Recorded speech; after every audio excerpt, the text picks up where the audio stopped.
الحمد لله والصلاة والسلام على رسول الله وعلى آله وأصحابه ومن والاه। আমরা শেখুল ইসলাম ইবনে তাইমিয়া রাহিমাহুল্লাহর আল উবুদিয়া গ্রন্থে থেকে আলোচনা করছিলাম।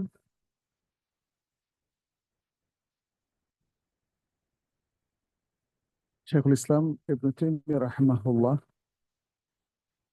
তিনি বলছিলেন, একটু পিছন থেকে আসি সামান্য। তিনি বলেছিলেন, فالمعرفة بالحق إذا كانت مع الاستكبار عن قبوله والجحد له كان عذابا على صاحبه। সত্যের যে জ্ঞান, সত্যের যে নলেজ, এর সাথে যদি অহংকার থাকে, কিসের অহংকার? যে না, আমি এ কথা গ্রহণ করব না, অথবা এই ধরনের কথা আমার ভালো লাগে না, যেভাবে শয়তান সত্যকে অস্বীকার করেছে, অথবা আহলুল বাতিল, যারা বাতিলের পক্ষের মানুষ, তারা যেমন হককে জেনেও অস্বীকার করে, এখানে এক ধরনের ইস্তেকবার থাকে, অহংকার থাকে। তো এই ধরনের অহংকার যদি কারো মধ্যে থাকে, যে সত্যকে জেনেও অহংকার বশত, দাম্ভিকতা বশত তাকে অস্বীকার করে, তাহলে শাইখুল ইসলাম বলছেন, কানা আযাবান আলা সাহিবি। তাহলে এই দাম্ভিক ব্যক্তির উপর তার এই অহংকার আযাব নিয়ে আসে, আল্লাহর আযাব নিয়ে আসে। আমরা দেখি যে আল্লাহ সুবহানাহু ওয়া তাআলা আল কোরআনে বলেছেন শয়তান সম্পর্কে, আবা ওয়াস্তাকবারা ওয়া কানা মিনাল কাফিরিন। আবা, সে অস্বীকার করলো, ওয়াস্তাকবারা, এবং অহংকার করলো, ওয়া কানা মিনাল কাফিরিন, এবং কাফেরদের অন্তর্ভুক্ত হয়ে গেল। তাহলে সত্যকে যদি কেউ অস্বীকার করে, এটা এক ধরনের দাম্ভিকতা। মানে সত্যকে অস্বীকার করা এক ধরনের দাম্ভিকতা, স্পষ্ট দাম্ভিকতা। কেউ যদি বলে যে না, আমি অস্বীকার করছি কিন্তু আমি দাম্ভিক নই, এটা সত্য নয়। দিনের আলোকে যিনি অস্বীকার করছেন ভদ্রভাবে, যেমন বললেন এখন বেলা 4টা কয়েক মিনিট, তাই না? তিনি বললেন যে না, আমি মনে করি এটা রাত 4টা, এরকম একটা কথা বললেন। খুব সুন্দর করে বললে কি অ্যাকসেপ্টেড হয়ে যাবে? যে কোনো সত্য কথাকে যিনি অস্বীকার করবেন, যত সুন্দর করে বলেন না কেন, এটা দাম্ভিকতার মধ্যে পড়ে। যদি কেউ বলে যে সরি, আল কোরআন যে আল্লাহর কালাম, এটা আমি মানতে পারলাম না, এটা চরম দাম্ভিকতা, আল্লাহ দ্রোহিতা। সেই জন্য আল্লাহ সুবহানাহু ওয়া তাআলা দেখেন কিভাবে বললেন, আবা ওয়াস্তাকবারা ওয়া কানা মিনাল কাফিরিন। সে অস্বীকার করলো, সে অহংকারী হলো, এবং সে কাফেরদের অন্তর্ভুক্ত হয়ে গেল। তো যদি কেউ এভাবে সত্যকে অস্বীকার করে দাম্ভিকতা করে, সেটা তাকে বাতিলের দিকে নিয়ে যায়, সেটা তাকে কুফুরের দিকে নিয়ে যায়, সেটা তাকে শিরকের দিকে নিয়ে যায়। ফলে এই কুফরি এবং শিরক পরিশেষে তার জন্য আল্লাহর আযাবের কারণ হয়ে যায়। শেখুল ইসলাম সেটাই এখানে বললেন। তিনি দলিল হিসাবে সূরাতুন নামলের 14 নম্বর আয়াত এখানে পেশ করলেন, বললেন, কামা ক্বালা তাআলা, যেমনটি আল্লাহ সুবহানাহু ওয়া তাআলা বললেন, ওয়াজাহাদু বিহা ওয়াস্তাইকানাতহা আনফুসুহুম যুলমান ওয়া উলুওয়া, যে তাদের অন্তর দৃঢ় প্রত্যয় রাখা সত্ত্বেও এই হক সম্পর্কে কিন্তু তারা জুলুম স্বরূপ এবং তারা আত্মম্ভরিতার কারণে সেই সত্যকে অস্বীকার করে। ফানজুর কাইফা কানা আকিবাতুল মুফসিদিন। অতএব দেখো, পর্যবেক্ষণ করো, যে যারা বিপর্যয় সৃষ্টিকারী, তাদের পরিণতি কি হয়েছে। দ্বিতীয় আরেকটি আয়াত তিনি নিয়ে আসলেন, বললেন, ওয়াকালা তাআলা আল্লাযীনা আতাইনাহুমুল কিতাবা ইয়ারিফুনাহু কামা ইয়ারিফুনা আবনাআহুম ওয়া ইন্না ফারীকাম মিনহুম লা ইয়াকতুমুনাল হাক্কা ওয়া হুম ইয়ালামুন। সূরাতুল বাকারা 146 নম্বর আয়াত। যাদেরকে আমরা আল কিতাব দিয়েছিলাম, তারা এই কিতাবটাকে তেমনটাই চেনে যেমনটি তারা তাদের সন্তানদেরকে চেনে। পৃথিবীর মা এবং বাবা, মায়েরা এবং বাবারা সন্তানকে কিন্তু ভুলে না, সন্তানকে তারা চেনে। আপনি একজনকে দেখেছেন, 10 বছর ছিলেন, এরপর হঠাৎ করে আরেকবার দেখলে চিনবেন না, কিন্তু মা বাবা তার সন্তানকে চেনে। এই জন্য আল্লাহ সুবহানাহু ওয়া তাআলা সেই আহ দৃষ্টান্তটা এখানে নিয়ে আসলেন। তারা কিতাবকে, কিতাবের সত্যকে, সত্য ভাষণকে সন্তানদেরকে যেরকম চেনে সেরকমই তারা চেনে। কিন্তু তাদের একদল জেনে শুনে হককে গোপন করে। وَإِنَّ فَرِيقًا مِّنْهُمْ لَيَكْتُمُونَ الْحَقَّ وَهُمْ يَعْلَمُونَ। সুতরাং হক জানলেই হবে না, কে গ্রহণ করতে হবে, কবুল করতে হবে, এবং হককে আমলে রূপান্তরিত করতে হবে। এটা ইসলামের বিধান। অতএব কেউ যদি হক জানলো কিন্তু কবুল করলো না, তাহলে তার এই জানাটা কবুল না করার কারণে কি হলো? আযাবে পরিণত, পরিণতি হবে কি? আযাব, আযাব। এবং প্রথম আয়াতে আমরা সেটা দেখলাম, আল্লাহ সুবহানাহু ওয়া তাআলা বললেন। দ্বিতীয় আয়াতেও আমরা দেখলাম যে একদল মানুষ জেনে শুনে হককে গোপন করে, হককে গ্রহণ করে। তৃতীয় আরেকটি আয়াত তিনি নিয়ে এসেছেন, বললেন ওয়াকালা তাআলা ফাইন্নাহুম লা ইউকাযযিবুনাকা ওয়ালাকিন্নায যালিমিনা বিআয়াতিল্লাহি ইয়াজহাদুন। তারা আপনাকে মিথ্যা প্রতিপন্ন করে না, বরং আল্লাহর আয়াতের প্রতি এই জালেমরা অস্বীকৃতি জ্ঞাপন করে। মানে যখন দেখা গেল যে রাসূল সাল্লাল্লাহু আলাইহি সাল্লাম ওহীর বাণী নিয়ে আসার পরে পরে তাকে মানুষ মিথ্যাবাদী বলা শুরু করে। তো মূলত মুহাম্মদ সাল্লাল্লাহু আলাইহি সাল্লামকে আসলে মিথ্যাবাদী বলা, এই কথার মধ্য দিয়ে শুধু সেটাই প্রমাণিত হয়নি, বরং তার মুহাম্মদ সাল্লাল্লাহু আলাইহি সাল্লামের সাথে যে মহাসত্য আল্লাহ নাজিল করেছেন, যে মহাসত্য তিনি নিয়ে এসেছেন, সেই সত্যকেই তারা অস্বীকার করলো। আর আল্লাহ সুবহানাহু ওয়া তাআলা তাদেরকে কি বললেন? ওয়ালাকিন্নায যালিমিনা বিআয়াতিল্লাহি ইয়াজহাদুন। ওয়ালাকিন্নায যালিমিন, তিনি বরং জালিমরা, জালিমরা কি আলাদা কেউ?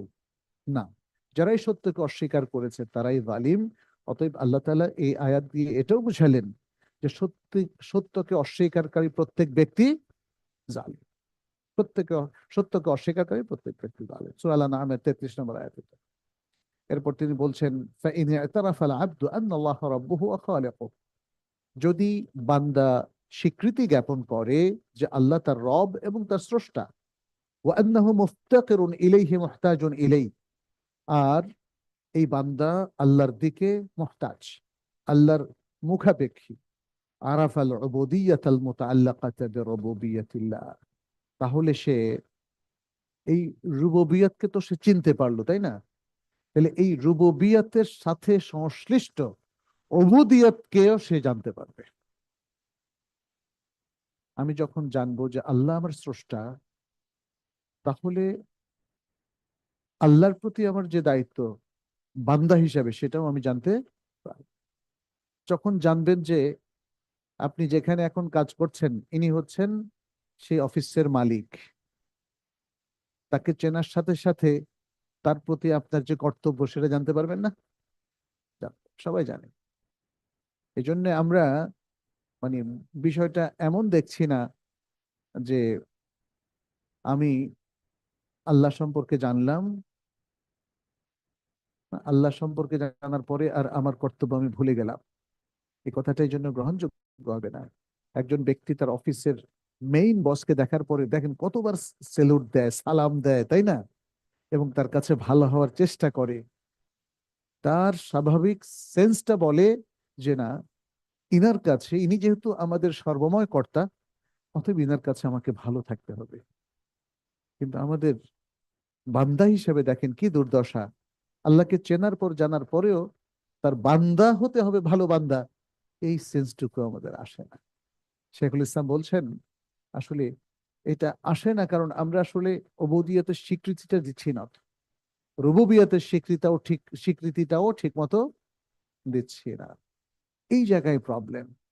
রুবুবিয়তের স্বীকৃতি দেওয়ার ক্ষেত্রে প্রবলেম হলে আপনার উবুদিয়তের ক্ষেত্রেও প্রবলেম হবে। আপনি একজন ব্যক্তি, যখন বলা হলো ইনি আপনার বস, আপনি বলেন কিসের বস? এক সময় আমার বন্ধু ছিল, আমার পিছে পিছে ঘুরতো, আর এখন আমার বস, আমি মানি না। তাই না? মানে অনেকে আছে না এরকম, কিন্তু সত্যিকার অর্থে বস হলে কিন্তু আপনার বন্ধু হোক আর যাই হোক, সেটা অফিসের বাইরে মানতে হবে।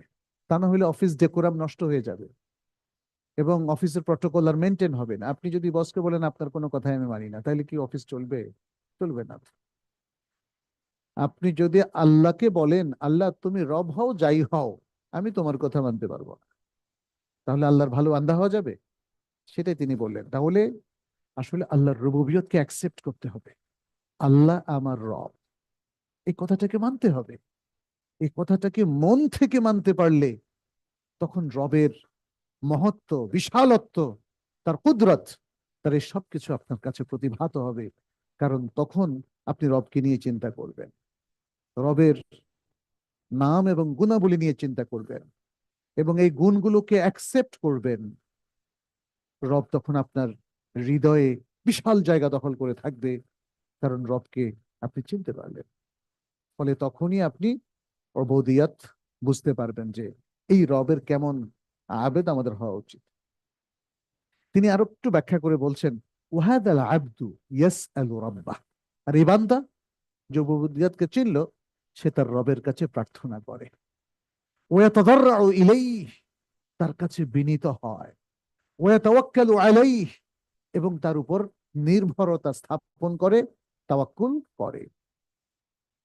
ওয়ালাকিন কাদ ইউতিউ আমরাহু ওয়া কাদ ইয়াসিহ, তবে তারপরেও সে কখনো এই রবের আনুগত্য করে, কখনো অবাধ্য হয়। হয় কিনা?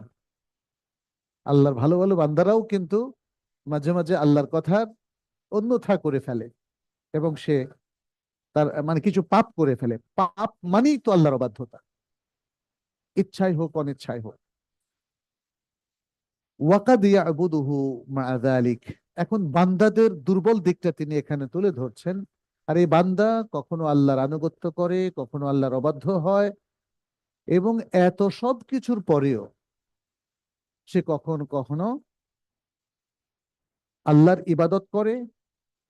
ওয়াকাদ ইয়াবুদুল শায়তানা ওয়াল আসনাম, আর কখনো কখনো সে আল্লাহর সাথে অথবা আল্লাহকে বাদ দিয়ে শয়তানের ইবাদত করে আর দেবদেবীর পূজা অর্চনা করে। তাহলে এটা আল্লাহর এই বান্দাদের মধ্যে পাওয়া যায়, সেটি তিনি বললেন।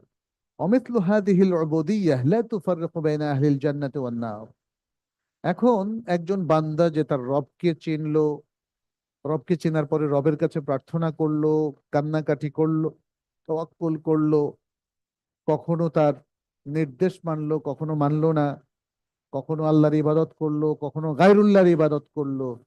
তাহলে এই যে এক ধরনের বান্দাকে আমরা চিনলাম, এই যে উবুদিয়াতের যে পরিচয়টা আমরা পেলাম, শাইখুল ইসলাম বলছেন এই ধরনের কমন উবুদিয়াত, এটা জান্নাতবাসী আর জাহান্নামবাসীর মধ্যে কোনো পার্থক্য করে না। তার মানে এই উবুদিয়াত, এইটা বান্দাকে জান্নাতবাসী করবে না। এই উবুদিয়াতের মধ্যে জান্নাতবাসীরাও থাকতে পারে, আবার জাহান্নামবাসীরাও থাকতে পারে। ওয়ালা ইয়াসিরু বিহার রাজুলু মুমিনা, আর এতটুকু উবুদিয়ত দিয়ে একজন ব্যক্তি পূর্ণ ইমানদার হবে না, তাকে আরো স্পেশাল কিছু উবুদিয়তের দিকে যেতে হবে। কামা ক্বালা তাআলা ওয়ামা ইউমিনু আকতারুহুম বিল্লাহি ওয়াহুম ইল্লা ওয়াহুম মুশরিকুন, সূরা ইউসুফের 106 নম্বর আয়াত, যে তাদের অধিকাংশ আল্লাহর প্রতি ঈমান রাখে, তবে সাথে শিরকও করে। তাইলে এই বান্দা আল্লাহর ইবাদত করে, কেন ইবাদত করে? কারণ আল্লাহ তার খালেক, আবার সাথে আরেকজনেরও ইবাদত করে নানা কারণে, হয়তো ভুল ধারণার কারণে। যেমন আমাদের সমাজে আমরা দেখি অনেক মুসলিম কবরে যায়, যায় কিনা, গিয়ে তওয়াফ করে। কবরে তওয়াফ কি আল্লাহ তাআলা বলেছেন? বলেন। তাহলে কার খুশির জন্য সে তওয়াফ করে? কবর আল্লাহর খুশির জন্য। তাহলে সে এই তওয়াফের মাধ্যমে কবরওয়ালার ইবাদত করে। সে কবরওয়ালার কাছে চায়। কেউ তাকে বাবা বলে, কেউ তাকে পীর বলে, কেউ অনেক কিছু বলে, যে আপনি আমাকে একটা সন্তান দেওয়ার ব্যবস্থা করেন, অথবা আমার ব্যবসায় বারাকা দেন, অথবা আমার উপর অনেক বিপদ, এই বিপদ থেকে আমাকে রক্ষা করেন। এটা হলো দোয়া। দোয়া ইবাদা। সে দোয়া করার কথা ছিল কার কাছে? আল্লাহর কাছে। কিন্তু সেই দোয়া করছে আল্লাহর বান্দার কাছে। ফলে সে কিন্তু 5 ওয়াক্ত সালাতও পড়ে। মসজিদে দেখবেন যে সে আপনার আগেই মসজিদে ঢুকে গেছে। আছে কিনা এরকম? এদের ব্যাপারে আল্লাহ তাআলা বলছেন, ওয়ামা ইউমিনু আকতারুহুম বিল্লাহি ইল্লা ওয়া হুম মুশরিকুন। তাদের অধিকাংশই আল্লাহর প্রতি ঈমান পোষণ করে, তবে তার সাথে শিরকও করে। তাহলে এই শিরক তাকে জান্নাতে নেবে না জাহান্নামে নেবে? জাহান্নামে নেবে। তাহলে আল্লাহর বান্দা হওয়ার মধ্য দিয়ে সে যেহেতু শিরকও করছে, তাহলে এখানে আমরা আল্লাহর এই বান্দাদের মধ্যে যারা নামাজ পড়ে, ইবাদত করে, তাদের মধ্যে আহলুন নারও পেলাম। পেলাম কিনা? জাহান্নামের অধিবাসী আমরা পেলাম। ফলে এই কমন ইবাদত বা উবুদিয়া, যেটাতে বান্দা কখনো আল্লাহর ইবাদত করে, কখনো গায়রুল্লাহর ইবাদত করে, কখনো পাপ করে, কখনো পুণ্য করে, তাহলে এই তার যে ইবাদতের পজিশন এবং উবুদিয়তের পজিশন, এই পজিশন আহলুল জান্নাহকে আহলুল নার থেকে ডিস্টিংগুইশ করে না, পার্থক্য করে না বা পৃথক করে না। সেটা এখানে শাইখুল ইসলাম বললেন। তিনি বলছেন, ফাইনাল মুশরিকুনা ফাইনাল মুশরিকিনা কানু ইয়াকুরুনা আন্না আল্লাহ খালিকুহুম ওয়া রাযিকুহুম। কারণ মুশরিকরা, পৌত্তলিকরা সেই জাহেলি যুগে তারা স্বীকার করত যে আল্লাহই তাদের খালেক, সৃষ্টিকর্তা, এবং রাজেক, রিজিক দাতা। অহুম ইয়াবুদুনা গায়রাহু, কিন্তু তারা গায়রুল্লাহর ইবাদত করত। কার ইবাদত করত? গায়রুল্লাহ। আল্লাহ ছাড়া যা কিছু আছে সবই হলো গায়রুল্লাহ। গায়রুল্লাহর ইবাদত করত। আল্লাহ সুবহানাহু ওয়া তাআলা বলেন, ক্বালা তাআলা ওয়ালা ইন সাআলতাহুম মান খালাকাস সামাওয়াতি ওয়াল আরদা লা ইয়াকুলুন্না আল্লাহ। যদি আপনি তাদেরকে জিজ্ঞেস করেন যে আসমানসমূহ এবং জমিন কে সৃষ্টি করেছে, তারা অবশ্যই বলবে আল্লাহ, আল্লাহ। তাহলে তাদেরকে মানে কি? মুশরিকদেরকে। যদি মুশরিকদেরকে আপনি প্রশ্ন করেন যে আসমানসমূহ এবং জমিন কে সৃষ্টি করেছে, তারা বলবে কে? আল্লাহ। কিন্তু তাদের শিরক কি দূর হলো? আল্লাহ আমাদের স্রষ্টা, আল্লাহ এই আসমান সমূহ এবং জমিনের স্রষ্টা, এই ওয়াজ বা এই কথায় তারা বিশ্বাস করলো, কিন্তু এই বিশ্বাস তাদেরকে শিরক থেকে মুক্ত করেনি। সূরা জুমারের 38 নম্বর আয়াত। এরপরে শাইখুল ইসলাম সূরা আল মুমিনুনের 84 থেকে 89 নম্বর আয়াত উল্লেখ করলেন, বললেন, ওয়াকালা তাআলা, আল্লাহ সুবহানাহু ওয়া তাআলা আরো বলেন, কুল লিমানিল আরদু ওয়া মান ফিহা ইন কুনতুম তা'লামুন। আপনি জিজ্ঞাসা করুন যে এই জমিন এবং এই জমিনের মধ্যে যা কিছু আছে এগুলো কার? কার কর্তৃত্বাধীন? যদি তোমরা জেনে থাকো। সায়াকুলুনা লিল্লাহ, তারা বলবে এটা আল্লাহর কর্তৃত্বাধীন। এগুলো সব কার? আল্লাহর। কুল আফালা তাযাক্কারুন, জিজ্ঞেস করুন, তোমরা কি উপদেশ গ্রহণ করছো না? তোমরা কি উপলব্ধি করতে পারছো না? কুল মার রাব্বুস সামাওয়াতিস সাব'i ওয়া রাব্বুল আরশিল আযীম, জিজ্ঞেস করুন তাদেরকে যে এই সাত আসমানের রব তিনি কে, আর মহান আরশের অধিপতি রব কে? সায়াকুলুনা লিল্লাহ কুল আফালা তাত্তাকুন, তারা অচিরেই বলবে এগুলো আল্লাহর। এগুলো কার? আল্লাহর। আফালা তাত্তাকুন, তারপরেও তোমরা কি আল্লাহকে ভয় করবে না? আল্লাহর তাকওয়া অবলম্বন করবে না? কুল মান বিয়াদিহি মালাকুতু কুল্লি শাইইন ওয়া হুয়া ইউজিরু ওয়া লা ইউজারু আলাইহি ইন কুনতুম তা'লামুন সায়াকুলুনা লিল্লাহি কুল ফাআন্না তুসহারুন। জিজ্ঞেস করো যে কার হাতে, কার কর্তৃত্বে সবকিছুর মালিকানা, সবকিছুর ঔনারশিপ, আর তিনি আশ্রয় দেন, তার আশ্রয়ের উপর কেউ আশ্রয় দিতে পারে না। যদি তোমরা জেনে থাকো তাহলে এই প্রশ্নের উত্তর দাও। সায়াকুলুনা লিল্লাহ, তারা উত্তরটা কিন্তু জানে। কি বললো? লিল্লাহ, এটা আল্লাহ। এসব কিছু কার? আল্লাহর। কুল ফাআন্না তুসহারুন, জিজ্ঞেস করো তোমরা তাহলে কোন দিকে যাচ্ছ? কোন দিকে তোমরা দিক বিদিক হারা হয়ে যাচ্ছ? কোন দিকের আকর্ষণে তোমরা ছুটছো? সাহার মানে এক ধরনের আকর্ষণ, হ্যাঁ। এরপর শাইখুল ইসলাম বললেন ওয়াকাসীরু মিম্মান ইয়াতাকাল্লামু ফিল হাকীকাতি ওয়া يشهد هذه الحقيقة وهي الحقيقة الكونية التي يشترك فيها وفي شهودها ومعرفتها المؤمن والكافر والبر والفاجر بل وإبليس معترف بهذه الحقيقة وأهل النار। আচ্ছা, বললেন যে যারা এই যে হাকিকতের কথা আমরা বললাম, কোন হাকিকতের কথা বললাম? রুবুবিয়তের হাকিকত, হাকিকতুর রুবুবিয়্যাহ। এই যে রুবুবিয়তের হাকিকত অর্থাৎ প্রকৃত স্বরূপ, যেটা নিয়ে আমরা কথা বললাম, যেমন আল্লাহর অস্তিত্ব এবং আল্লাহ যে সৃষ্টি করেছেন, আল্লাহ যে বৃষ্টি নাজিল করেছেন, আসমান সমূহ সৃষ্টি করেছেন।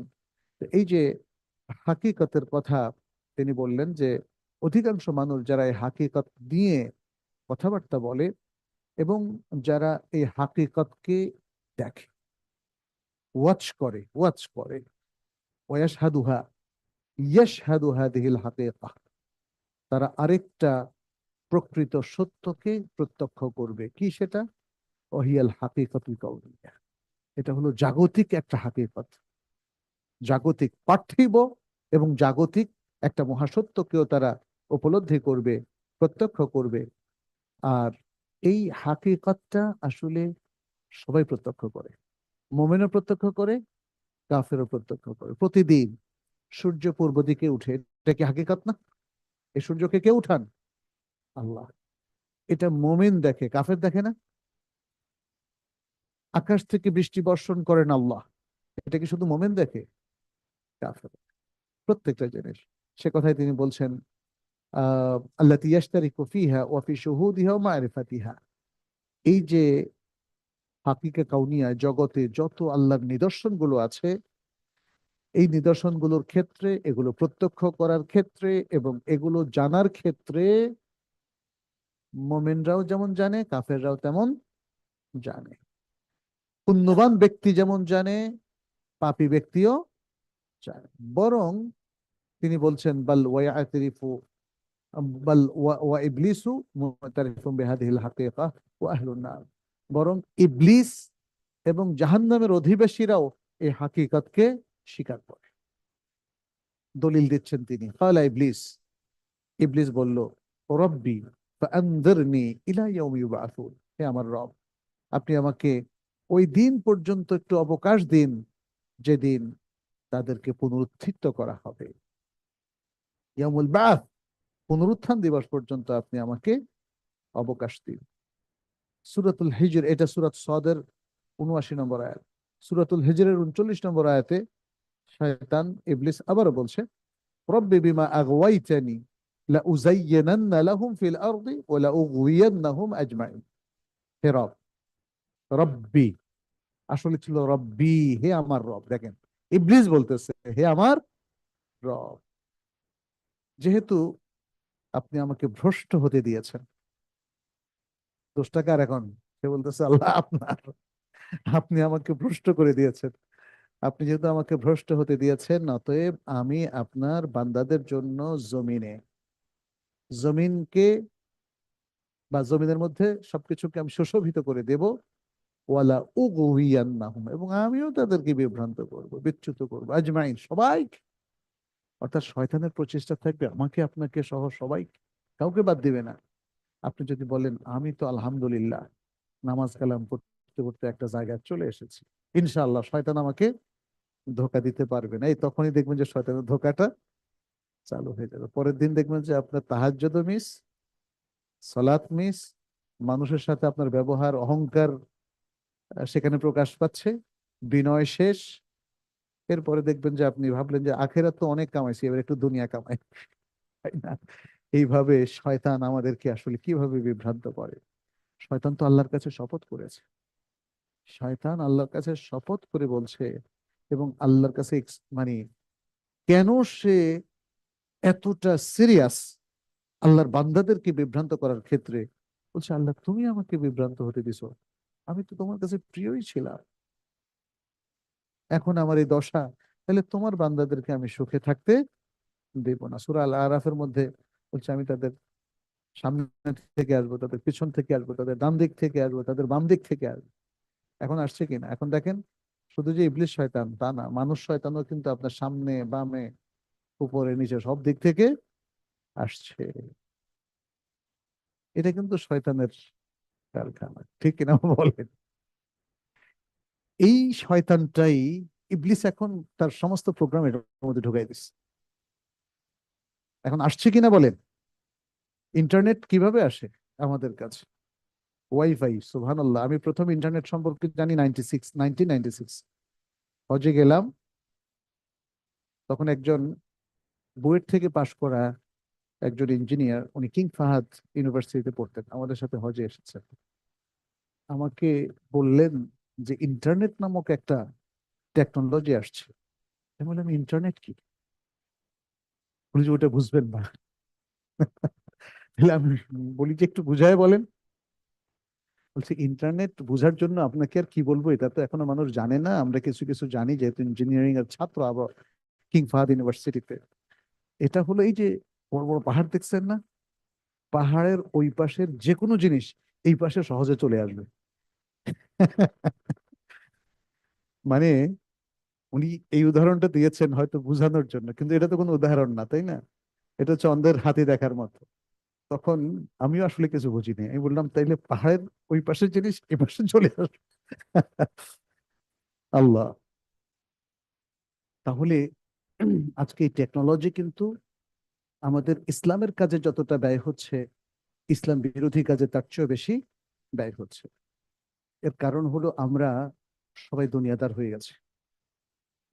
আমরা দুনিয়াদারি যারা করে তাদের চাকর বাকর হয়ে কাজ করি, তাদের কর্পোরেট সংস্থায়ও কাজ করি, তাদের রাষ্ট্রীয় নিয়ম কানুনের মধ্যে কাজ করি, তাদের প্রশাসনিক ব্যবস্থাপনায় কাজ করি, এবং সারাক্ষণ ওখানেই বেশি সময় দিই। ফলে এই যে যেমন ধরেন সোশ্যাল নেটওয়ার্ক, এর মধ্যে আমাদের কি আছে? কিছু নাই। আমাদের কোনো ইউটিউব নাই, আমাদের কোনো ফেসবুক নেই মুসলিমদের, যেখানে শুধু ভালো আর ভালো থাকবে, মন্দ কিছু থাকবে না। আমাদের কোনো লিঙ্কডইন নাই, আমাদের কোনো ইনস্টাগ্রাম নাই। সবকিছু মানে অমুসলিমদের এই টেকনোলজির মধ্যে আমরা কিছু কিছু সুবিধা নিচ্ছি, কিন্তু ওরা আমাদেরকে শুষে নিচ্ছে। নিচ্ছে কিনা বলেন? এখন তো দেখি যে, আগে ভাবতাম, আমি অনেক দীর্ঘদিন ধরে ভাবতাম, আচ্ছা এই যে ইমেল এত সুন্দর একটা সিস্টেম ফ্রি করে রাখলো, ওদের লাভটা কি? এখন টের পাচ্ছি লাভটা কি। এখন আমরা সেদিন, যেহেতু আমাদের অনলাইন একটা প্ল্যাটফর্ম আছে তাইবা একাডেমি, অতএব আমরা সেদিন বাৎসরিক 8,000 টাকার বিনিময়ে এই যে 2 টেরাবাইট কিনলাম 1 বছরের। তার মানে প্রতি বছর এরকম যদি 1 কোটি লোক কিনে, কি অবস্থা দেখতে পাচ্ছেন? হ্যাঁ, ব্যবসা কাকে বলে? আমি একজন ভাইকে শুনেছিলাম, উনি বলছিল, দেখেন আল্লাহর কি মহাকুদরত, মানে এটা এক একজনের ব্যাখ্যা এক এক। আল্লাহ কাফের মুশরিকদেরকে দিয়ে আমাদের সব খেদমত করায় নিচ্ছে। ভালো যে একটা পজিটিভ দৃষ্টিভঙ্গি, কিন্তু আসলে কি তাই বলেন? হ্যাঁ, অমুসলিমরা সেবা দিয়ে আপনার ইমানটা নিয়ে নিচ্ছে না? সব সেবা দিয়ে আপনার আখলাকটাকে ধ্বংস করে দিচ্ছে না? বলেন। আজকে আপনি সব জুতার মডেল, সে European model, British model, American model সবকিছু কিনছেন, তাদের কৃষ্টি কালচার সব কিছু আপনার সেবা করছে, আর আপনার ইসলামী কালচারকে কি করে দিচ্ছে? ভ্যানিশ করে দিচ্ছে, আপনার ইমান আকিদাকে ধ্বংস করে দিচ্ছে। এই জন্য রাসূল সাল্লাল্লাহু আলাইহি সাল্লাম দেখেন, তার জীবন লাইফ স্টাইল ছিল খুবই সিম্পল, এবং তিনি অমুসলিমদের কৃষ্টি কালচার কোনোটাকেই তিনি মুসলিমদের জীবনে ঢুকতে দেন নাই। হজের কালচারের মধ্যে অনেক জাহিলি কালচার ছিল, সেটাকে তিনি মুক্ত করে দিয়েছেন। জাহিলি কালচার করে আলাদা আলাদা করে পড়লে বুঝতে পারবে। প্রত্যেকটা আমাদের ইবাদতের কালচারের মধ্যে তিনি স্বতন্ত্র একটা কালচার সৃষ্টি করেছেন, সেটাও আল্লাহর নির্দেশে, সেটা তাওহীদের কালচার। তাওহীদ, আপনি রাসূল সাল্লাল্লাহু আলাইহি সাল্লামের সারা জীবনের প্রোগ্রামের মধ্যে তাওহীদ বিরোধী একটা ডট পরিমাণও কিছু পাবেন। আর আমাদের, আপনি যে কোনো একজন মুসলিমের জীবনের মধ্যে তৌহিদ বিরোধী অনেক কিছু পাবেন, পাবেন কিনা? পাবেন। কারণ আমরা আসলে ইসলামের হাকিকতটাকে অন্যভাবে দেখছি। এই যে যেমন ধরেন শাইখুল ইসলামের এই কথাগুলো বুঝার লোক নাই। আপনি আমি ভাবছি আল্লাহর বান্দা হয়েছি, আলহামদুলিল্লাহ, স্বীকৃতি দিলাম, খালাস। কিন্তু এখানে তিনি দেখেন প্রথম আলোচনা করলেন সেই অবদিয়া নিয়ে যেখানে আহলুল জান্নাহ আহলুন নার সব সেফ, এমনকি ইবলিসও আল্লাহর এরকম বান্দা। তাহলে ইবলিসের সাথে আমাদের পার্থক্য কোথায়? আহলুন নারের সাথে আমাদের পার্থক্য কোথায়? জানতে হবে না? ওটা জানতে হবে। তিনি ইবলিসের কথা এটা উল্লেখ করলেন, দেখেন ইবলিসও তো হাকিকতটাকে স্বীকার করলো। দেখেন সে যখন বলল আপনি আপনার বান্দাদেরকে আমি বিচ্যুত করব, সেখানেও কিন্তু একটা হাকিকতকে স্বীকার করে ফেলছে, এরা আপনার বান্দা। তারপরে বলছে ইলা ইয়াউমি ইউবাআতুন, সে কিন্তু ইয়ামুল বাআথকে স্বীকার করলো, সে আল্লাহর কুদরতকে স্বীকার করলো, সে আল্লাহর কর্তৃত্বকে স্বীকার করলো। তাহলে হাকিকাতুর রুবুবিয়্যাহকে কিন্তু সে স্বীকৃতি দিয়েই সে শপথ করলো যে আল্লাহর বান্দাদেরকে সে বিভ্রান্ত করবে। ইবলিস আরো বলল সূরাতুল ইসরার ৬২ নম্বর আয়াত, আরাআইতাকা হাদা আল্লাযী কাররামতা আলাইয়া লাইন আখারতানি ইলা ইয়াউমিল কিয়ামাতি লাআহতানিকান্না যুররিয়াতাহু ইল্লা কালিলা। আচ্ছা, এই আয়াতটা একটু বের করছি। সূরাতুল ইসরা, সূরাতুল ইসরার আরেক নামটা কি জানেন তো? সূরাতু বনী ইসরাঈল। ঠিক আছে, এটা হলো ৬২ নম্বর আয়াত। আচ্ছা, কি কি বললেন? আরাআইতাকা হাদাল্লাযী, ইবলিস বলল যে দেখুন এই ব্যক্তি যাকে আপনি আমার উপর সম্মান দিয়েছেন, এই ব্যক্তিকে আদম, আদম, যাকে আপনি আমার উপর সম্মান দিয়েছেন, যদি আপনি আমাকে কিয়ামত পর্যন্ত সময় দেন তবে অতি সামান্য সংখ্যক ছাড়া তার বংশধরদেরকে অবশ্যই আমি পথভ্রষ্ট করে দেব। আল্লাহ! পৃথিবীর অধিকাংশ মানুষ দেখেন এখন বড়ই ফিতনার মধ্যে আছে, বড়ই ভুলের মধ্যে আছে। ইবলিস শপথ করেছিল যে আল্লাহর অধিকাংশ বান্দাকে সে কি করবে? বিভ্রান্ত করবে। আমরা যদি ঠিক থাকতাম তাহলে ইবলিসের এই শপথ কিছু যায় আসতো না, কারণ এটা তো জরুরি না যে ইবলিসের শপথ ঠিক মতোই পরিপালিত হবে। কিন্তু আমাদের দুর্বলতার কারণে আজকে দেখা যাচ্ছে যে ইবলিসের কথাই ঠিক হতে যাচ্ছে। আল্লাহ যেন আমাদেরকে রক্ষা করে। আল্লাহুম্মা আমিন। তো শাইখুল ইসলাম বলছেন এরপরে, ওয়া আমসালু হাযা মিনাল খিতাব আল্লাযী ইউকিররু ফীহি বিআন্না আল্লাহ রাব্বুহু ওয়া খালিকুহু ওয়া খালিকু গায়রিহি। এই ধরনের খেতাব যেখানে এই স্বীকৃতিটা আছে যে আল্লাহ রব, আল্লাহই খালেক এবং আর সবকিছুর খালেক। এই ধরনের আরো অনেক উদাহরণ রয়েছে। আহলুন নার, ইবলিসের মতো আহলুন নারদের আরেকটা কোটেশন শাইখুল ইসলাম নিয়ে আসলেন। তিনি বললেন ওয়াকাদালিকা আহলুন নার, অনুরূপ ভাবে জাহান্নামের অধিবাসীদেরও একই ধরনের স্বীকৃতি আমরা দেখি। সূরা আল মুমিনুনের ১০৬ নম্বর আয়াত কি বলছেন তারা? তাদের কথাটা আল্লাহ হুবহু তুলে দিলেন, ক্বালু রব্বানা গালাবাত আলাইনা শিকওয়াতুনা ওয়া কুন্না কওমান দাল্লিন। তারা বলল হে আমাদের রব, আমাদের দুর্ভাগ্য অনেক বেশি গালিব হয়ে গেছে, আমরা তো ভ্রষ্ট জাতি ছিলাম, আমরা ভ্রষ্ট জাতি ছিলাম। তাহলে এখানে তারা আল্লাহর কাছে কিন্তু আল্লাহর রুবুবিয়তের স্বীকৃতিটা দিচ্ছে। আহালুন নার, জাহান্নামে থেকেও তারা আল্লাহর রুবুবিয়তের স্বীকৃতি দিচ্ছে। ওয়াকালা তাআলা আনহুম, আল্লাহ তাআলা এই জাহান্নামের অধিবাসীদের সম্পর্কে বলছেন সূরাতুল আনআমের ৩০ নম্বর আয়াত, বলছেন ওয়ালাউ তারা ইদ উকিফু আলা রাব্বিহিম ক্বালা আলাইসা হাযা বিল হক ক্বালু বালা ওয়া রাব্বিনা। আচ্ছা, আর যদি আপনি দেখতেন যে যখন তাদেরকে তাদের রবের সামনে দাঁড় করানো হবে এবং রব তাদেরকে জিজ্ঞেস করবেন আলাইসা হাযা বিল হক, এটা কি সত্য না? তোমাদের কাছে যা কিছু ইনফরমেশন এসেছিল ওহির মারফত, এটা কি সত্য না? কালু বালা ওয়া রাব্বিনা, তারা বলবে আমাদের রবের কসম, অবশ্যই এটা সত্য। দেখেন জাহান্নামের লোকেরা বলতে পারতো, আল্লাহ তুমি জাহান্নামে দিছো, না এত দিছো কেন, এত কষ্ট দিছো কেন, এখন আর তোমার কোনো স্বীকৃতি দেব না, তুমি সত্য না।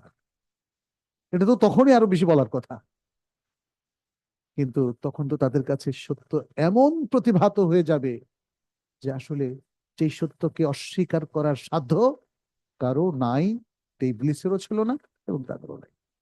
শেখুল ইসলাম এরপর বলছেন, ফামান ওয়াকাফা عند هذه الحقيقة وعند شهودها ولم يقم بما أمر به من الحقيقة الدينية التي هي عبادته المتعلقة بألوهيته وطاعة أمره وأمر رسوله كان من جنس إبليس وأهل النار।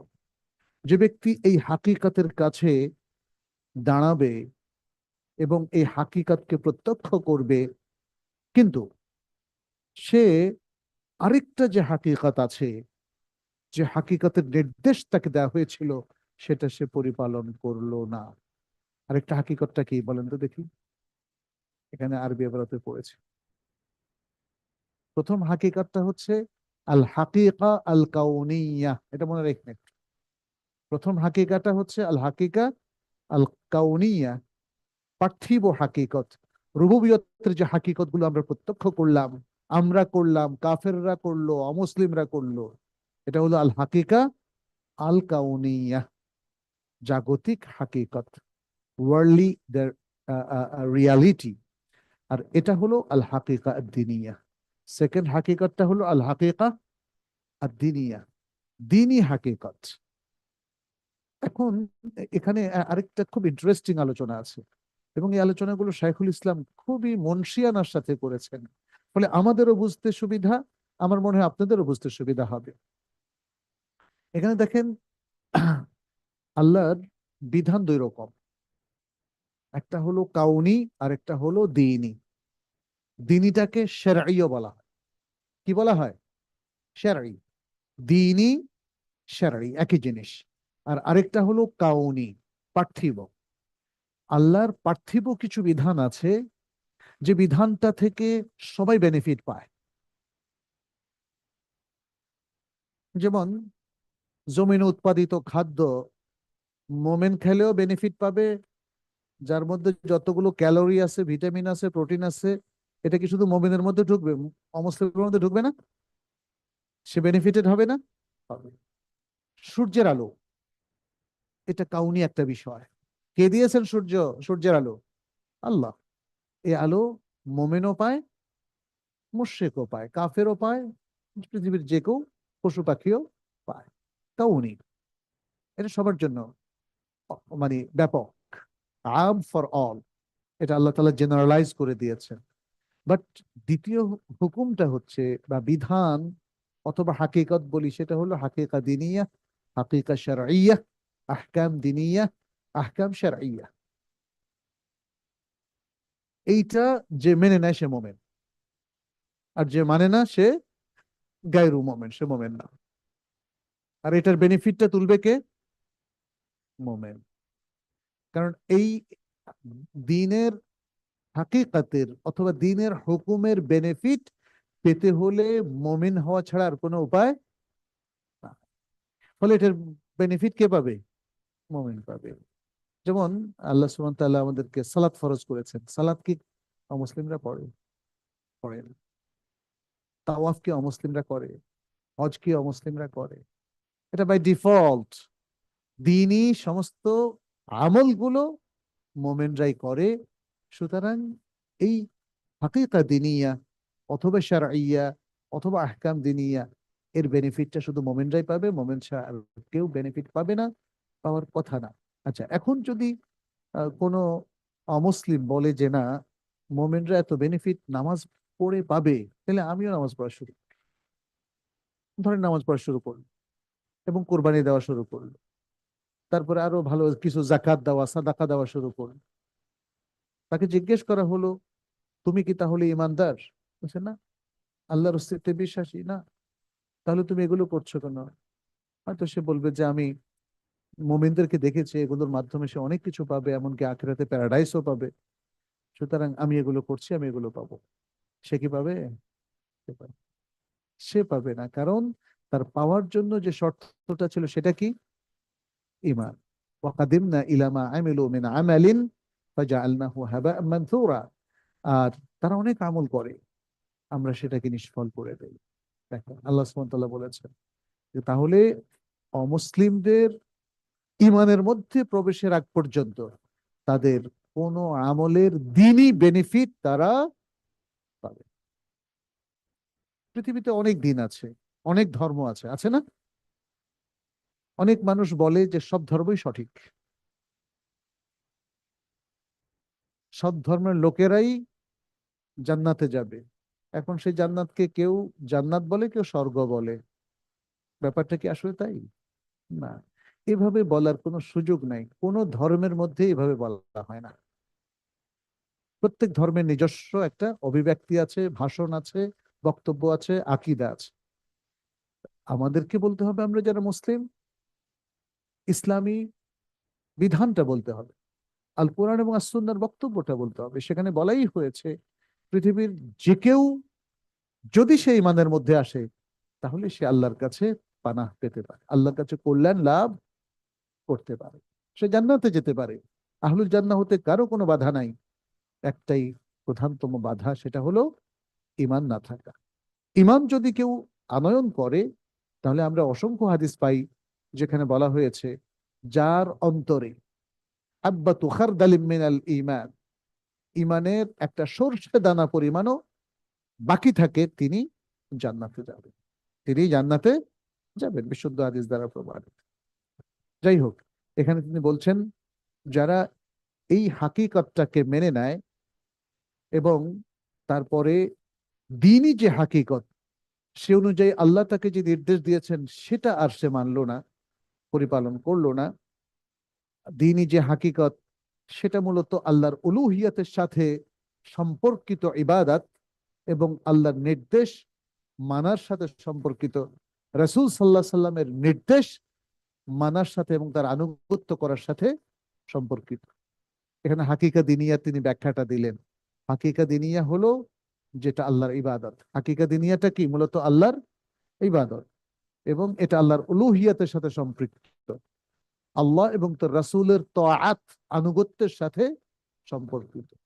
আপনি আল্লাহ এবং রাসূলের আনুগত্য করলেন, যেটাই করেন না কেন, সেটা আপনার বড় ইবাদতের ক্ষেত্রে অথবা জীবনযাপনের ক্ষেত্রে অথবা মুআমালাতের ক্ষেত্রে, সবকিছু ইবাদত হবে কিনা?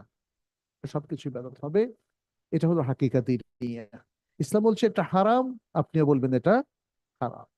ইসলাম বলছে এটা হালাল, আপনিও বলবেন এটা হালাল। ইসলাম বলছে এটা খাওয়া যাবে না, আপনিও বলবেন এটা খাওয়া যাবে না। সুদ খাওয়া যাবে না, মদ খাওয়া যাবে না, চুরি করা যাবে না, ডাকাতি করা যাবে না, ছিনতাই করা যাবে না। তাহলে এই যে আপনি আল্লাহ এবং তার রাসূল সাল্লাল্লাহু আলাইহি ওয়াসাল্লামের আনুগত্য করলেন, এটাই হলো ইবাদাহ এবং এটাই হলো হাকিকা দিনিয়া। এ সম্পর্কিত যত নির্দেশ আল্লাহ এবং রাসূল সাল্লাল্লাহু আলাইহি ওয়াসাল্লামের পক্ষ থেকে এসছে, এটা যারা মানলো না, তাদের ব্যাপারে শাইখুল ইসলাম বলছেন কানা মিন জিনসে ইবলিস ওয়া আহলিন নার, সে হচ্ছে ইবলিস এবং জাহান্নামীদের গোত্রভুক্ত। ইবলিস এবং জাহান্নামীদের গোত্রভুক্ত। তাহলে এই ধরনের বান্দা হইয়া কি লাভ হলো? এই ধরনের বান্দা হয়ে কোনো লাভ। এরপর তিনি বলছেন ওয়া ইন যান্না মা যালিকা আন্নাহু মিন খাওয়াস আউলিয়া ইল্লাহ ওয়া আহলিল মারিফা ওয়াত তাহকীক الذين سقط عنهم الأمر والنهي الشرعيان كان من أشر أهل الكفر والإلحاد। আরেকটা কথা তিনি বললেন, আর যদি এসবের পাশাপাশি কেউ এই ধারণা পোষণ করে যে সে আল্লাহর খাস ওয়ালি, সে আল্লাহর খাস ওয়ালি এবং সে আল্লাহর আহ, আহ, মানে পক্ষ থেকে যারা অনেক জ্ঞানের বা বাতেনি জিনিসের অধিকারী, আহলুল মারিফা, তাই না? তারা বলে আহলুল মারিফা। বাংলাতে এই মারিফা হয়ে গেছে মারফত, মারেফত। এই মারেফতি জগতের মানুষ যারা মনে করে যে তারা আল্লাহর খাস ওয়ালি এবং মারেফাতি জগতের মানুষ, আল্লাযীনা সাকাতা আনহুমুল আমরু ওয়ান নাহয়ু আশ-শারঈয়ান, এতই তারা মারফিয়াতি জগতের মানুষ যে আল্লাহর যে শরঈ বিধান আছে, আমর এবং নাহি, আদেশ এবং নিষেধ, এটা আর তাদের উপর কার্যকর নয়, সাকেত হয়ে গেছে, মাফ। যে বান্দা, তুমি এত বড় ওলি হয়ে গেছো, এখন আর তোমার নামাজ পড়তে হবে না, এখন আর তোমার কোরআন পড়তে হবে না, কোরআন পড়তে হবে না, মানতে হবে না, তুমি এখন যা ইচ্ছা তাই করো। এই জন্য অনেক লোকদেরকে আমরা দেখি যা ইচ্ছা তাই করে। আচ্ছা, তাদের ব্যাপারে কি বলছেন? এই যে তারা শরঈ আদেশ নিষেধটাকে মনে করে যে এটা আমাদের উপর থেকে সাকেত হয়ে গেছে। তিনি বলছেন, শাইখুল ইসলাম, কানা মিন আশাররি আহলিল কুফরি ওয়াল ইলহাদ, এটা আহ যারা কুফরি এবং এলহাদ, নাস্তিকতার মধ্যে নিমজ্জিত আছে, সেই সব লোকদের সবচেয়ে নিকৃষ্টতম লোক হচ্ছে এরা। কারণ আল্লাহর কোনো নির্দেশ কোনোদিন কারো উপর থেকে সাকেত হয় না। যত ইবাদতই আপনি করেন না কেন, আপনাকে সারা জীবনের শেষ নিঃশ্বাস পর্যন্ত তাকলিফের আওতায় থাকতে হবে। তাকলিফ, শরঈ যে বিধান আপনার উপর প্রযোজ্য হয়, এটাকে বলা হয় তাকলিফ। এই তাকলিফের আওতায় আপনাকে থাকতে হবে। স্বয়ং রাসূলুল্লাহ সাল্লাল্লাহু আলাইহি ওয়াসাল্লাম ছিলেন, প্রত্যেক সাহাবা ছিলেন। একজন সাহাবাও মানে আপনি আবিষ্কার করতে পারবেন না যে সাহাবা বলে গেছেন, শোনো, আমি 10 বছর রাসূল সাল্লাল্লাহু আলাইহি ওয়াসাল্লামের সাথে ছিলাম, এরপরে তিনি আমাকে বলছে আজ থেকে তোমার আর কিছু করতে হবে না। পাইছেন কিছু এরকম? আবু বকর রাদিয়াল্লাহু তাআলা বলেছেন, ওমর, ওসমান, আলী, কোন সাহাবা কেউ বলে। রাসূল সাল্লাল্লাহু আলাইহি সাল্লাম তার মৃত্যুর আগে, মৃত্যু শয্যাকালীন যন্ত্রণায় তিনি আসসালা আসসালা বলেছিলেন। রাসূল সাল্লাল্লাহু আলাইহি সাল্লাম তার এই মৃত্যুকালীন যে রোগ ব্যাধি তার হয়েছিল, সে সময় পর্যন্ত তিনি মসজিদে এসেছিলেন কিনা? তাহলে বান্দার উপর থেকে তাকলিফ কখনো মওকুফ করা হয় না। যারা সেটা দাবি করবে, এরা পৃথিবীর সবচেয়ে নিকৃষ্ট কুফফারদের অন্তর্ভুক্ত হবে। এরা আল্লাহ দ্রোহী, এরা কিন্তু আল্লাহর সে বান্দা নয় যারা ইমানের মধ্যে আছে। ওমান যান্না আন্নাল খাদির وغيره سقط عنهم الأمر لمشاهدة الإرادة ونحو ذلك كان قوله من شر أقوال الكافرين بالله ورسوله। আর যারা ধারণা করে যে খিদর আলাইহিস সালাম, হ্যাঁ, এবং এরকম আরো যারা বিশিষ্ট ব্যক্তি আছেন, তাদের উপর থেকে আল্লাহর নির্দেশ সাকেত হয়ে গেছে, তাদের উপর থেকে আল্লাহর আমর এবং নির্দেশ সাকেত হয়ে গেছে, তাদের মুশাহাদা, মুরাকাবা, এই ধরনের আমলের কারণে। তখন শাইখুল ইসলাম বললেন, কানা কাউলহু মিন শাররি আকওয়ালিল কাফিরিনা বিল্লাহি ওয়া রাসূলিহি, তাহলে তার এই কাউলটা, এটা যারা আল্লাহ এবং রাসূলের প্রতি কুফরি করে, সেই কাফিরদের সবচেয়ে নিকৃষ্ট কাউলের একটা কাউল হলো এটা। এটা তিনি বললেন এই জন্যে যে এই ধরনের কথা যেন কোনো মুসলিম না বলে, এই ধরনের ধারণা যেন কোনো মুসলিম না করে। হ্যাঁ, এই জন্য তিনি এটা বললেন এবং বুঝিয়ে দিলেন, এবং তিনি যেটা বলেছেন সেটা যথার্থ। এই ধরনের কথা মানুষের ইমানকে সলব করে দেয়, ইসলাম থেকে তাকে বের করে দেয়, অথচ আমাদের অনেক মুসলিমদের সে খবরও নাই। আল্লাহ আমাদেরকে রক্ষা করুন। এরপর তিনি বলছেন, হাত্তা ইয়াদখুলা ফিন নাওঈ الثاني মিন মা'নাল আবদ, তাকে আহ, আসলে আব্দের যে দ্বিতীয় অর্থ, সে অর্থে তাকে প্রবেশ করতে হবে। উবুদিয়তের প্রথম অর্থ হচ্ছে যেখানে মোমেন মুশরিক সবাই সমান, তাহলে সেটা তার জন্য যথেষ্ট নয়। সে উবুদিয়তটাকে গ্রহণ করা তার জন্য যথেষ্ট নয়, তাকে আরেকটা দ্বিতীয় উবুদিয়তের অর্থ গ্রহণ করতে হবে, যেখানে আব্দ মানে হলো আবেদ। আব্দ মানে হলো আবেদ, ইবাদত গুজার। কার ইবাদত করবে? আল্লাহর। ফায়াকুনু ফায়াকুনা আবেদান লিল্লাহ, তাহলে সে আল্লাহর আবেদ হয়ে যাবে।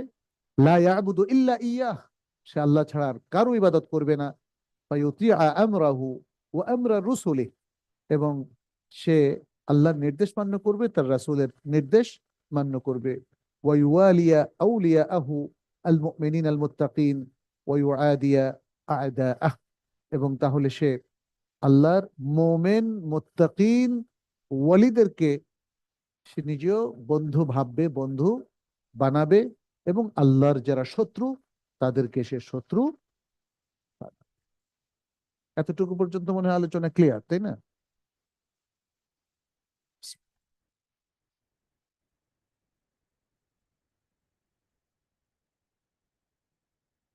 আলহামদুলিল্লাহ। এরপর শাইখুল ইসলাম বলছেন, ওয়াহাদিহিল ইবাদাতু মুতাআল্লিকাতুন বিইলাহিয়াতিহি তাআলা। আর এই যে দ্বিতীয় উবুদিয়তের কথা আমরা বললাম, এই উবুদিয়তটা আল্লাহর উলুহিয়াতের সাথে সম্পৃক্ত, তাই না? আমরা দুটো শব্দ সম্পর্কে জানি, একটা হলো রুবুবিয়াত আর একটা হলো উলুহিয়াত।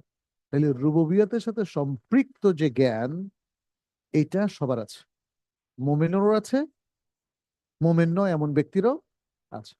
কিন্তু উলুহিয়াত সম্পর্কিত এই যে ইবাদতের জ্ঞান এবং সেটা মেনে চলা, এটা শুধু মোমেনের সাথে খাস। যদি কোনো অমুসলিম এই ইবাদতের মধ্যে চলে আসে, তাহলে তাকে ঈমান সহই তো আসতে হবে। ফলে সে আর তখন অমুসলিম থাকবে না, সে কি হয়ে যাবে? সে মুসলিম হবে, মুমিন হবে। ওয়ালিহাযা কানা উনওয়ানুত তাওহীদ। এজন্য শাইখুল ইসলাম বলেন, এজন্য তৌহিদের যে যে শিরোনাম, সেটা কি? লা ইলাহা ইল্লাল্লাহ। তিনি বলছেন, ওয়ালিহাযা কানা উনওয়ানুত তাওহীদ লা ইলাহা ইল্লাল্লাহ। তৌহিদের অনওয়ান বা শিরোনাম হচ্ছে লা ইলাহা ইল্লাল্লাহ। আর এই লা ইলাহা ইল্লাল্লাহ হচ্ছে কালিমা তাইয়্যিবা। কালিমা তাইয়্যিবা। আমাদের যে কাউকে জিজ্ঞেস করলে যে কালিমা তাইয়্যিবাটা কি, তুমি কি বলতে পারো বাবা কালিমা তাইয়্যিবাটা কি, বলো তো দেখি?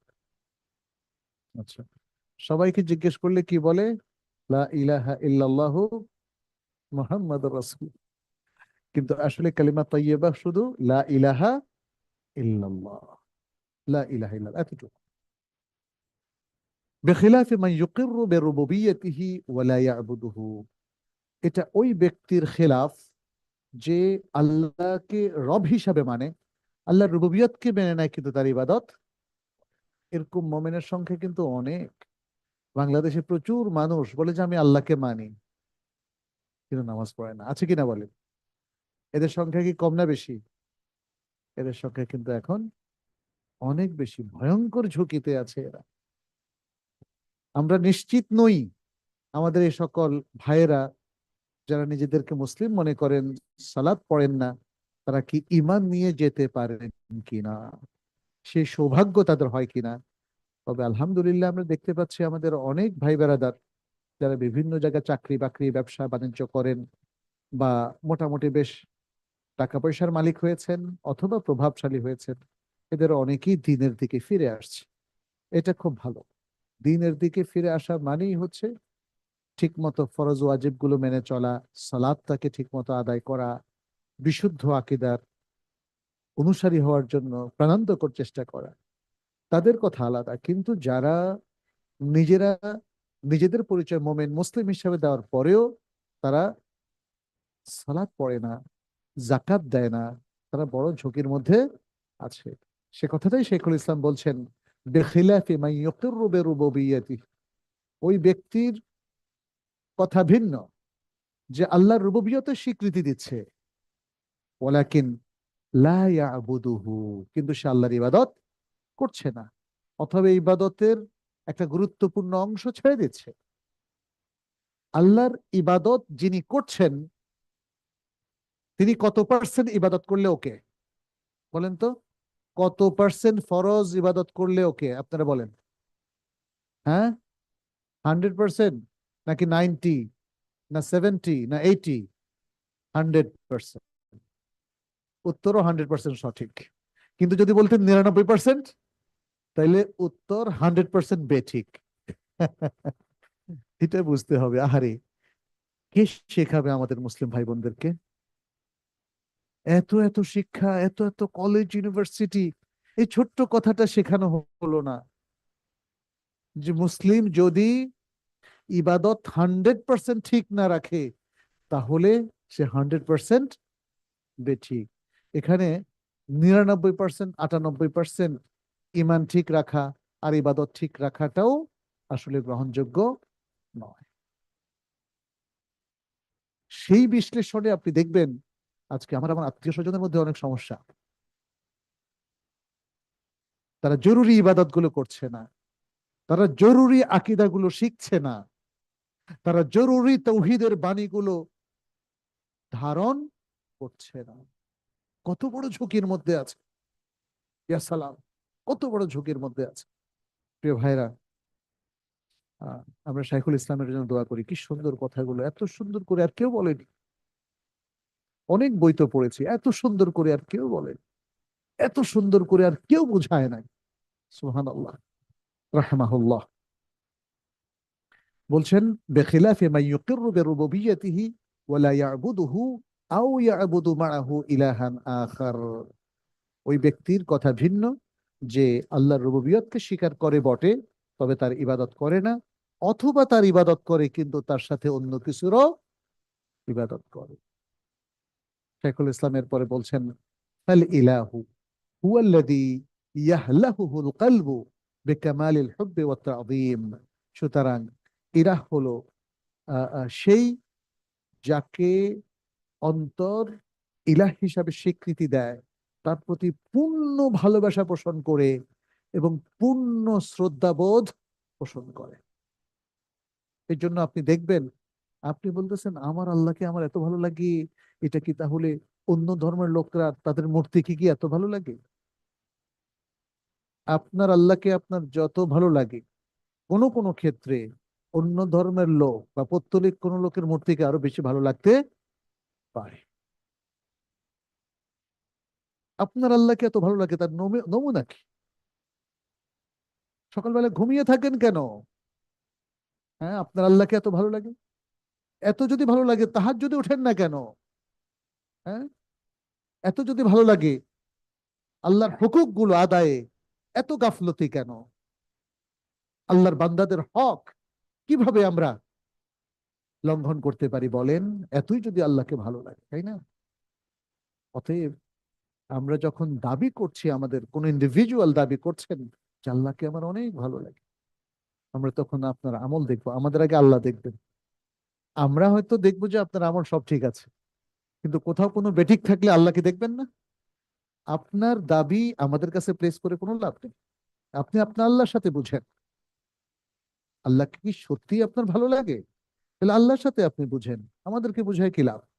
আমাদের কাছে আপনার সবকিছু প্রকাশ্য নেই, আপনার অনেক গোপন জিনিস আছে যেটা আমরা জানি না।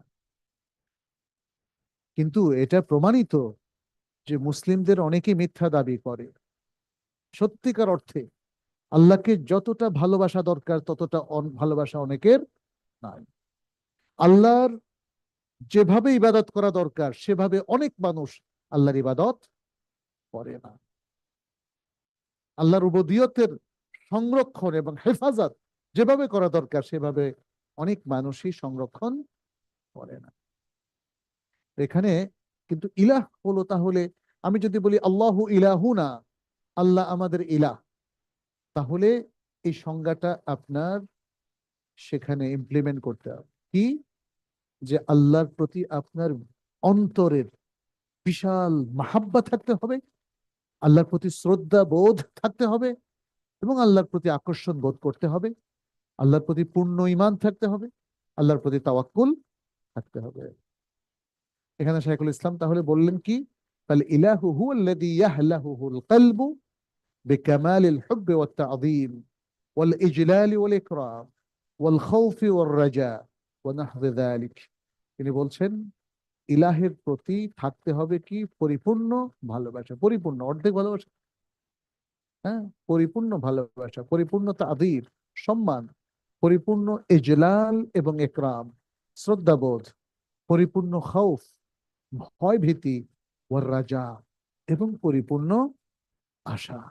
আশা করি আমার আল্লাহ আমাকে নাজাত দেবেন, আমাকে ক্ষমা করবেন, আমাকে জান্নাত দেবেন, আমার কবর আযাব মাফ করে দেবেন, আমাকে জাহান্নাম থেকে রক্ষা করবেন।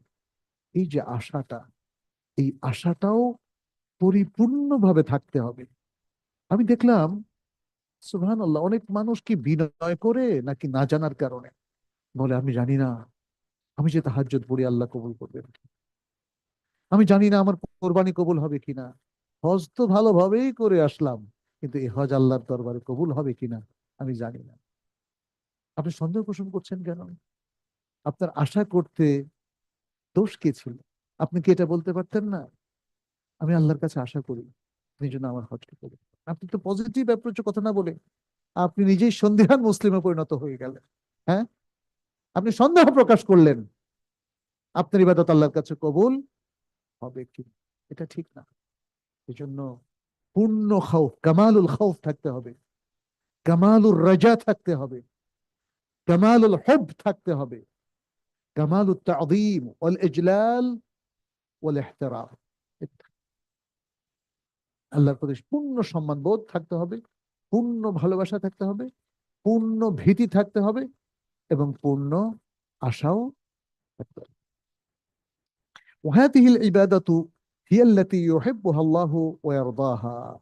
এই যে ইবাদত যেটা বর্ণনা করা হলো, এই ইবাদতটাকেই আল্লাহ পছন্দ। هذه العبادة هي التي يحبها الله ويرضاها। এই ইবাদতটাই আল্লাহ চান, এই ইবাদতটাকে আল্লাহ মাহাব্বা করেন, এবং ইবাদতের এই স্ট্যান্ডার্ডেই আল্লাহ সন্তুষ্ট। আমাদের মুসলিমদের কিন্তু অনেক সমস্যা, এর মধ্যে একটা বড় সমস্যা হচ্ছে ইবাদতের স্ট্যান্ডার্ড তৈরি না করা। যদি স্ট্যান্ডার্ডটা তৈরি করা আছে, কে করেছেন বলেন তো? নবী সাল্লাল্লাহু আলাইহি সাল্লাম। আমাদের আমাদের ইবাদতের স্ট্যান্ডার্ডটা কে তৈরি করে দিয়েছেন? নবী সাল্লাল্লাহু আলাইহি সাল্লাম। আল্লাহ সুবহানাহু ওয়া তাআলা তাকে এই জন্য অ্যাসাইন করেছেন, ফলে তিনি তাহাজ্জুদের স্ট্যান্ডার্ড দাঁড় করিয়ে দিয়েছেন, তিনি 5 ওয়াক্ত সালাতের স্ট্যান্ডার্ড দাঁড় করিয়ে দিয়েছেন, তিনি হজের স্ট্যান্ডার্ডটা দাঁড় করিয়ে দিয়েছেন, তিনি যাকাতের স্ট্যান্ডার্ড দাঁড় করিয়ে দিয়েছেন, তিনি রমাদানের সিয়ামের স্ট্যান্ডার্ড দাঁড় করিয়ে দিয়েছেন। এমন কি রাসূলুল্লাহ সাল্লাল্লাহু আলাইহি ওয়াসাল্লাম তিনি প্রত্যেকটা নফল কাজের স্ট্যান্ডার্ডও দাঁড় করিয়ে দিয়েছেন। সুবহানাল্লাহ, আল্লাহু আকবার। আমরা যে সুন্নাহর কথা বলি, কেন বলি বলেন তো? কেউ একজন একটু জবাব দেন, বারবার সুন্নাহর কথা কেন বলি?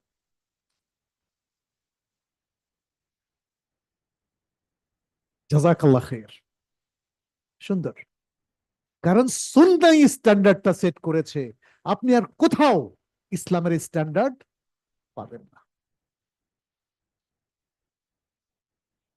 আমাদের কাছে এই জন্যই রাসূল সাল্লাল্লাহু আলাইহি ওয়াসাল্লাম রোল মডেল, কারণ তার সুন্নাহটাই হচ্ছে প্রত্যেকটা আমলের স্ট্যান্ডার্ড। স্ট্যান্ডার্ড খুব দরকার। আমরা বলি স্ট্যান্ডার্ড স্কুল, স্ট্যান্ডার্ড মাদ্রাসা। আবার দেখেন, আমাদের ইসলামিক ফিনান্সেরও একটা স্ট্যান্ডার্ড লাগে, লাগে কিনা? এই জন্য আউফি কাজ করেছে, এটাকে বলা হয় আল মাইয়ার আশ শারঈ, শরিয়া স্ট্যান্ডার্ড। অ্যাকাউন্টিংও তো একটা ফান, তাহলে অ্যাকাউন্টিংও একটা স্ট্যান্ডার্ড লাগে, লাগে না? সুতরাং সব জায়গায় একটা স্ট্যান্ডার্ড লাগে। আমাদের মুসলিমরা আমাদের এডুকেশনের মারফতে স্ট্যান্ডার্ডটাকে কিন্তু আমরা আমরা সামনে আনি নাই, পড়াই না। এটা যে একটা স্ট্যান্ডার্ড, এই কনসেপ্টটা, এই নলেজটা কিন্তু আমরা দিচ্ছি না। ফলে সুন্নাহ পড়তেছে মানুষ সওয়াবের জন্য, বাট ওটাকে স্ট্যান্ডার্ড হিসাবে গ্রহণ করছে না। নলেজটা নিচ্ছে জানার জন্য, বাট ওটাকে স্ট্যান্ডার্ডে রূপান্তরিত করছে না। যেমন 5 ওয়াক্ত সালাত পড়াটা ফরজ, এটা নলেজ।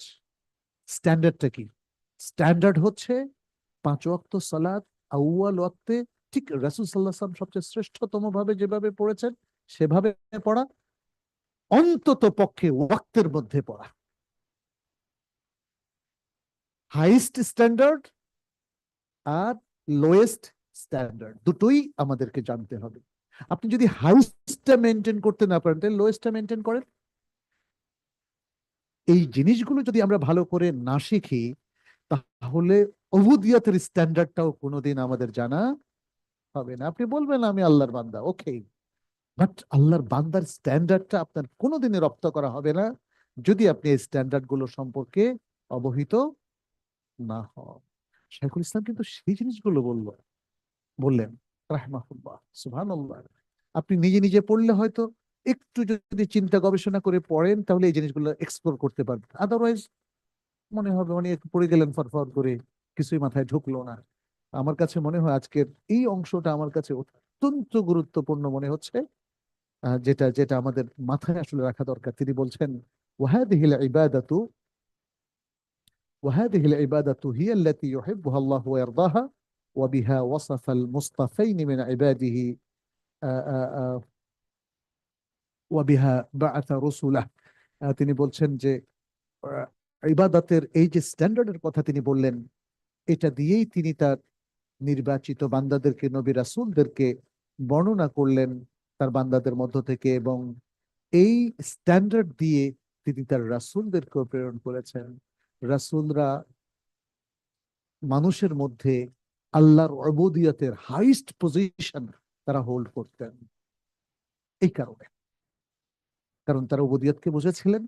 আর আজকে আপনি এই সমাজের মধ্যে যদি পরিবর্তন ঘটাতে চান এবং মানুষগুলোকে যদি সংশোধন করতে চান, ভালো মানুষ তৈরি করতে চান, তাহলে এই স্ট্যান্ডার্ডটা তাদের মাথায় দিতে হবে। আপনার শিক্ষায় সেটা আসতে হবে। শিক্ষা মানুষকে পরিশীলিত করে, সভ্য করে, হ্যাঁ, তাকে সুন্দর করে তোলে। কিন্তু আমাদের তো আধুনিক শিক্ষা এটা করতে ব্যর্থ হয়েছে, এবং এটা ব্যর্থই হতে থাকবে। পৃথিবীর ইতিহাসে মানুষকে পরিশীলিত করে, আখলাকি করে, সুন্দর করে ইসলাম। এর নবী সাল্লাল্লাহু আলাইহি ওয়াসাল্লাম করে দেখিয়েছেন, তাই না? সাহাবায়ে কেরামের ইসলাম পূর্ব জীবন আর ইসলাম পরবর্তী জীবন দেখেন। তারা আগেও আল্লাহর বান্দা ছিলেন, পরেও কি আল্লাহর বান্দা না? বাট তাদের স্ট্যান্ডার্ডটা দেখেন কেমন চেঞ্জ হয়ে গেল, তাই না? নবী সাল্লাল্লাহু আলাইহি সাল্লাম তিনি এই যে শাইখুল ইসলাম এই জিনিসগুলোকে শুধু তুলে ধরলেন, যে এইভাবে এই জিনিসটা তাদের মাথায় সেট করেছেন, তার ক্যারিকুলামে সেট করেছেন, এবং তার ট্রেনিং এর মধ্যে সেট করেছেন, এবং তাদের আখলাকের মধ্যে এই জিনিসগুলো সুন্দর করে সেট করেছেন। ফলে আমরা তাদের ইমান আকীদায় হাইয়েস্ট স্ট্যান্ডার্ড দেখি, আমরা তাদের ইবাদতের মধ্যেও হাইয়েস্ট স্ট্যান্ডার্ড দেখি, আমরা তাদের মুআমালাতের মধ্যে হারাম হালাল বেঁচে চলার ক্ষেত্রেও আমরা দেখেছি জান যাবে তবুও হারামের মধ্যে তারা সম্পৃক্ত হতেন না। এবং আমরা আখলাকের মধ্যেও দেখি তারা কিম্মা, শীর্ষে অবস্থান করছেন। সুবহানাল্লাহ। এ হলো আল্লাহর বান্দাদের সত্যিকার পরিচয়। এবং আল আল ইবাদা, আল আদ-দিনিয়া যেটাকে আমরা বলছি, অথবা আল উবুদিয়া আদ-দিনিয়ার হাইস্ট স্ট্যান্ডার্ড। আচ্ছা, আমরা মনে হয় আজকে এই পর্যন্তই রাখি। এটা হলো 31 পৃষ্ঠা, হ্যাঁ, 31 পৃষ্ঠা। এরপর আমরা আরো দ্রুত চলে যাব ইনশাআল্লাহ। 31 পৃষ্ঠার তৃতীয় লাইন, এটা একটু কেউ আমাকে পাঠিয়ে দেন। তৃতীয় লাইন পর্যন্ত আমরা শেষ করেছি। আল্লাহ যেন আমাদের সকলকে ক্ষমা করে দেন এবং তার হাইস্ট স্ট্যান্ডার্ডের প্রিয় বান্দা হওয়ার তৌফিক দান করেন। আমরা যেন আমাদের প্রিয় রাসূল সাল্লাল্লাহু আলাইহি সাল্লামের আদলেই নিজেদের জীবনকে, লাইফ স্টাইলকে সাজাতে পারি, এবং দুনিয়ার প্রতি প্রয়োজন হিসাবে কাজ করি, কিন্তু অতিরিক্ত দুনিয়ামুখী যেন আমরা না হই। এবং দুনিয়ায় আল্লাহ সুবহানাহু ওয়া তাআলা আমাদেরকে যে দ্বীনি দায়িত্ব দিয়েছেন, বরং সেটাই আমরা সঠিকভাবে পালন করি। আল্লাহর কাছে সে তৌফিক কামনা করি। এবং এই বলে আজকের আলোচনা শেষ করছি। হাদা সাল্লাল্লাহু ওয়াসাল্লাম আলা নবিয়িনা মুহাম্মদ ওয়া আলা আলিহি ওয়া আসহাবিহি আজমাইন। কিছু প্রশ্ন কি আছে? আজকে কোনো প্রশ্ন নাই, এই জন্য আজকে এখানে শেষ করলাম। আলহামদুলিল্লাহ। হাদা সাল্লাল্লাহু ওয়াসাল্লাম আলা নবিয়িনা মুহাম্মদ ওয়া আলা আলিহি ওয়া আসহাবিহি আজমাইন। সুবহানাকাল্লাহুম্মা ওয়া বিহামদিক আশহাদু আল্লা ইলাহা ইল্লা আনতা আস্তাগফিরুকা ওয়া আতুবু ইলাইক। ওয়া আসসালামু